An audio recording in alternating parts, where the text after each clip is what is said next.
to my chic, okay, what should I call this video? My exotic and chic book collection for esoteric hot girls who can read. This was just the first thing on the bookshelf collection. I've actually only very, very recently read this. And should I rate all these books? I give this a 3.5 out of 5 stars. Gorgeous cover. I think, like, honestly, like, some books, if I know the cover looks a little prettier, I do enjoy it a little bit more. I'm also, like, something about me that, like, I think is maybe a bad trait, is I also care about how the text is formatted on the page. So I have this book. I give this a 3.5 stars. I understand why other people might not like it, and, like, the idea that, like, the protagonist is, like, annoying. But, like, I enjoy this in the same way I enjoyed HBO Girls. New York City, 1978. A tale of art, sex, blood, junkies, and W word in New York's underground, from cult literary icon Kathy Aker. I found this to be very interesting. Although I don't know how old my audience is, I don't recommend this to anyone under the age of 16. I was gonna say maybe 18, but then I was like, live a little, you know? But I only read this recently, and I picked this up, I believe, at the Tate Modern in London, and I didn't read this for the longest time. Because originally I intended this to be a gift to one of my friends. 4 stars out of 5. It's not like a typical novel, and it also kind of intersects with like images of New York. And I've actually never been to New York. I know everyone thinks I'm an American, but I've never even stepped foot in the land of the free and the brave. Well, I'll read a section. New York City will become alive again when the people begin to speak to each other again, not information but real emotion. A grave is spreading its legs and begging for love. Robert, Janie's husband, is almost a zombie. I really enjoyed the way that she uses, like, language and words, and, like, I just really like it. And the way, like, some of these, you see, like, the way it's written, it's really almost poetic. It's, like, several poetic short stories. Haven't read this yet, so that's on the to-read list. Kafka on the Shore.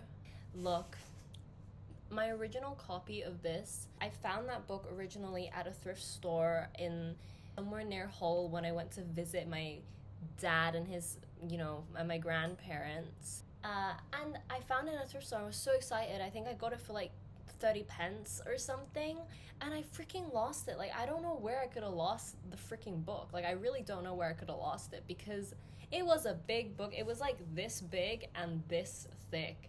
So I don't know, like, I switched jobs in the time that I lost the book. So I even went back to my old office and I was like, has anyone seen a giant copy of Kafka on the Shore? So eventually I had to get a new copy because I was literally like halfway through and I freaking lost it, and I was like, I need to finish the book. And I finished it and I really liked it. I really did like it. I have a little pom-pom-porin bookmark in there that I keep for safety. Another classic, The Sailor Who Fell from Grace with the Sea by Mishima. Classic.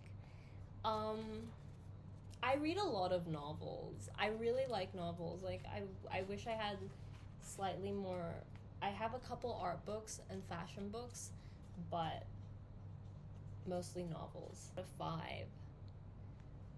I just felt like, I thought it was interesting and it did intrigue me as I was reading it, but I just didn't like it that much.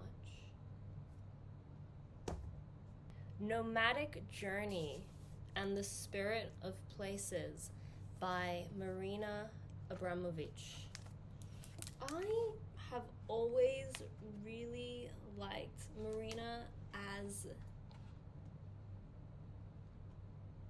an artist. Like, I've always really liked her ever since I watched The Artist is Present when I was like 12 years old.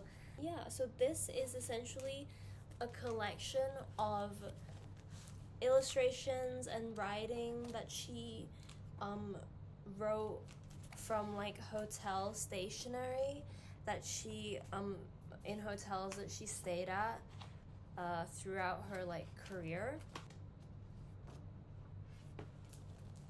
It's a collection. I was reading about Marina's art piece when she walked the Great Wall of China recently too. And I just like, I've always thought of her, I've always been really interested in her as an artist, so I wanted to get this because I guess I'm kind of on a nomadic journey myself. We're halfway through. I have here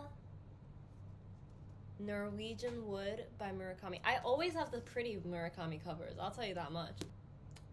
I definitely understand why some people find Murakami's female characters to be like really like he's never met a real woman in person.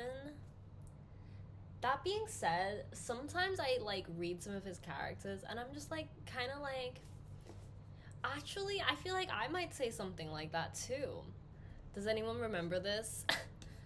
This is the first zine that I ever produced, and yeah, I still have a copy of it. I have some more copies in like my friend's studio. Maybe one day I'll sell them again if I ever figure out how to make if I ever figure out how to open a Shopify. I think this might be my favorite spread actually. I took this photo myself, and this is me in my old room in London, and I like handmade these teeth out of clay. These are all just self-portraits, and this was like a time when I was really interested in like ideas of like girlhood.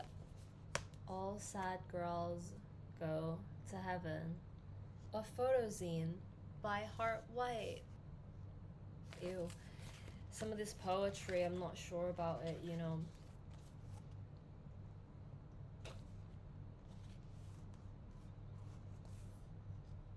This is still one of my favorite photos I've ever taken. And it's a photo of me with a teddy bear that I bought at a car boot sale. It's a Polaroid, and I'm holding a cigarette. Like, you know what, it's just like it was of its time, but I don't think I would make work like this anymore. And I did make this maybe like 2 to 3 years ago, but I still keep a copy always, and I'll always keep a copy because it's work that I made. Actually, this is a book that kind of inspired the work that I did with All Sad Girls Go to Heaven, and this is by an artist that I really, really like. Her name is Rachel Rabbit White, and we have the same last name. It's a book of poems called Porn Carnival. In Porn Carnival, the debut full-length collection by Rachel Rabbit White, hedonism and materialist critique join in an abject orgy of labor confessionals, group texts, and criminality. An excerpt from Tunnel of Love. I'm sick of hiding what everybody knows. I need to spend it on anyone who'll listen. Pillows dragged to the floor, sound of a box fan. Trees reflecting back drunkenly. We'll get a rich man to buy me a house and lock the garden. When he comes at the gate, I'll say how I despise him. Banana Yoshimoto's Sleep. I bought a Sleep after I read another one of her works, which is Kitchen, which is actually, I think, my favorite novel of all time. I just found, I didn't really connect to the characters. I just didn't like it that much. Like, I almost felt a little bit like, I felt like it dragged a little bit for me. I have Desire by Murakami. This is a collection of short stories that he wrote, women. I really, really enjoyed this selection. I bought this at the Tate Modern also, but I really, really loved it. I really liked it a lot, actually. My favorite short story was called On Seeing the 100% Perfect Girl One Beautiful April Morning.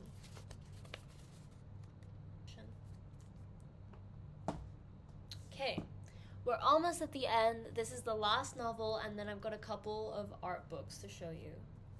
So we have Kitchen by Banana Yoshimoto, which is my favorite novel. Look at her. That's oomph. That's oomph right there. I bought this actually at my school, my high school winter fair's open book sale. So I've literally had this book for years and years and years. Like, I've had this for years and years and years. But I just loved it so much. Like, I thought it was wonderful. I just thought it was such a beautiful book. And it comes with a short story at the end. Like, she just captures the feeling of grief so well. And I remember, like, I was on a flight from Tokyo to Hong Kong when I was 19. And I was just crying so hard because the way she wrote, just Moonlight Shadow, and I just love it. 5 stars. Like, oh my god, it's so heavy. Cohen's Woman. This was gifted to me by a friend. I think she bought it when she was oh my god. Almost knocked over the camera. She bought it when she was in LA and went to her exhibition. And I've been such a big fan of Nadia for so long, and my friend knows this. And I've just always found her to have like such amazing, interesting ideas. I wish there was another page I could show you, but like most of these, the girls are naked. And then, oh, the last 2 are not really books, but they are magazines. So these are like not even vintage, but they're like old magazines of nylon and like cutie, and they're from the years 2010 and 2013. I just like collecting things that evoke a certain time in fashion, you know, and something that is authentically of that era. Like, this is giving twee. Do you know what I mean? Like, it's giving hipster, it's giving HBO girls. And I just really liked looking through it. I don't know what I'm gonna do when I move, though. Holy smokes. I love these. Like, I love how, like, back then, like, Japanese magazines would have these cute little, like, hair tutorials, you know, like a little, like, makeup tutorial where they show you, like, you know, a little, like, pictorial where they show you what the tea was, like, how to get the little cute little thingies. Like, come on.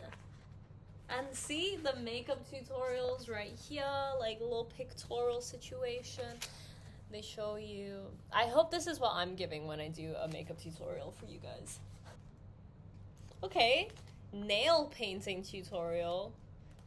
Man, when's the last time you went out and held a magazine in your hands? I guess, like, you know, people don't need to read magazines anymore because you can just go online to access all of this. But back then, like, this really was how you would learn how to do things, right? Like, I imagine so. This is just a little notepad. It's from the Daiso Museum series, I guess. It has Gustav Klimt, which I do really like him. So, the last book in my exotic and chic book collection for people who can read, or if you can't read. Thank you so much for watching today's video. Bye.